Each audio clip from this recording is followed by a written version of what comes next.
வணக்கம். இப்போ இந்த வீடியோ ப்ரெசன்டேஷனில் நம்ம எம்சிஎக்ஸ் சில்வர் மார்க்கெட்டில் இன்றைக்கி எப்படி ட்ரேட் பண்ணலாம் அப்படின்றத பற்றி பார்க்கலாம். அதுக்கு முன்னாடி நேற்று மார்க்கெட்டில் என்ன நடந்தது, நம்ம என்ன எதிர்பார்த்தோம் அப்படின்றத பார்ப்போம். நீங்கள் பார்த்துட்ருக்கிறது 7 நிமிஷம் கேண்டில் ஸ்டிக் சார்ட். இந்த கேண்டில் ஸ்டிக் தான் நேற்று மார்க்கெட்டோட ப்ரைஸ் ஓப்பனிங் 34,800க்கு கொஞ்சம் பக்கமாக சில்வர் மார்க்கெட் ஓப்பன் ஆகிருக்கு. நம்ம என்ன எதிர்பார்த்தோன்னா 35,600 ரெசிஸ்டன்ஸாக வச்சு சில்வர் மார்க்கெட் டவுன் ட்ரெண்டுக்கு சாதகமாக இருக்கும்னு எதிர்பார்த்தோம்.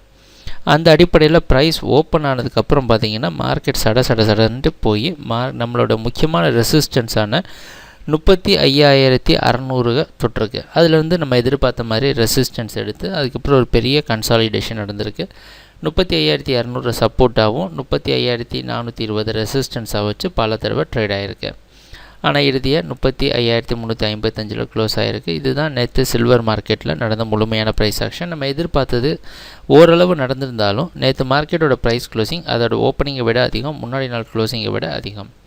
இன்றைக்கி என்ன பண்ணலாம் அப்படின்னு பார்த்தோன்னா, இன்றைக்கும் நேற்றுங்க க்ளோஸ் ஆச்சோ அதே இடத்துல சில்வர் மார்க்கெட் ஓப்பன் ஆகிறதுக்கு வாய்ப்பு இருக்கிற மாதிரி வெளிநாட்டில் இருக்கிற காமெக்ஸ் மார்க்கெட் வச்சு பார்க்குறப்ப தெரியுது. அந்த அடிப்படையில் நம்மளோட ட்ரேடிங் திட்டத்தில் எந்த ஒரு மாற்றமும் கிடையாது. 35,600 மறுபடியும் ரெசிஸ்டன்ஸாக வச்சு சில்வர் மார்க்கெட் டவுன் ட்ரெண்டுக்கே சாதகமாக இருக்கும்னு எதிர்பார்க்கலாம். நேற்று மார்க்கெட்டோட ஹைக்கு மேலே ஸ்டாப் லாஸ் போட்டு நீங்கள் ட்ரேட் பண்ண ஆரம்பிக்கலாம். சரி, ட்ரேடிங் நடக்கிறப்ப பார்ப்போம் என்னென்ன மாற்றங்கள் வருதுன்னு. எங்கள் வீடியோ ப்ரெசன்டேஷனை தொடர்ந்து பார்த்துட்டு வந்ததுக்கு மிக்க நன்றி, மகிழ்ச்சி, வணக்கம்.